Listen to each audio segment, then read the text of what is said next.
Welcome to a continuation of the futuristic fantasy series, Humanity's Evolution. Today I'm going to read Part 4. A deep silence came over the gathering until a little dragon sitting on the farthest edges of the crowd broke it. I'm not sure that is the question we should be asking ourselves.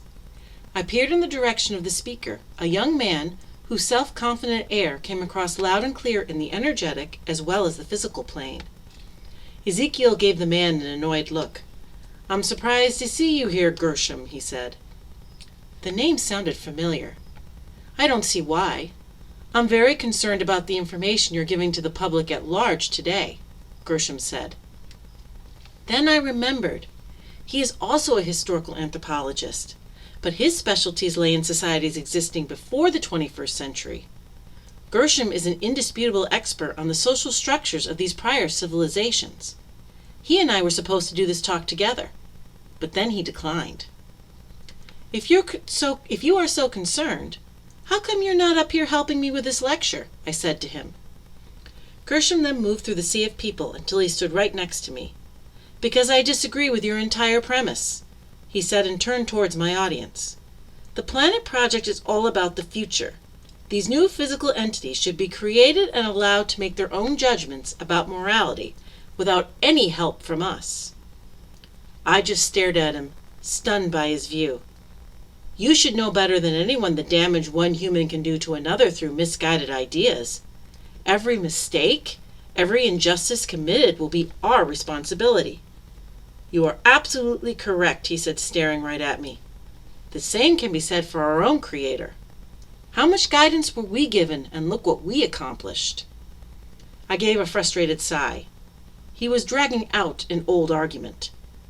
Our ancestors believed that the one who made us chose to reveal him or herself to very specific people. Unfortunately, the beliefs formed during these encounters all differed. A unifying idea that all our ancestors could embrace was never given. Instead, terrible conflicts raged as one belief system vied for supremacy over all others. The issue of a person's religion became a truly sensitive topic for our ancestors. Many derived great purpose, joy, and peace from their specific set of spiritual rules, while others felt ridiculed, oppressed, and devalued from the same rules. The first age of enlightenment changed how we viewed religion. People were finally allowed to believe whatever they wanted, as long as it didn't hurt others. Disagreements still exist, but the notion of free choice is always valued. "We could have accomplished a lot more if we knew at our emergence what we know now," I said to him. "You don't know that," Gershom said. "What if the opposite was true? Knowledge without the experience could have prevented us from reaching the age of enlightenment." "So you believe that we should allow an entire civilization that we create to grow without a single piece of advice from us?" I asked him, folding my arms. "Yes," he said without flinching. He then turned back to the audience, which had been listening intently to our discussion. "Because any piece of guidance you give them, no matter how well-intentioned, will interfere with their basic right to choose." "No, it won't," I said.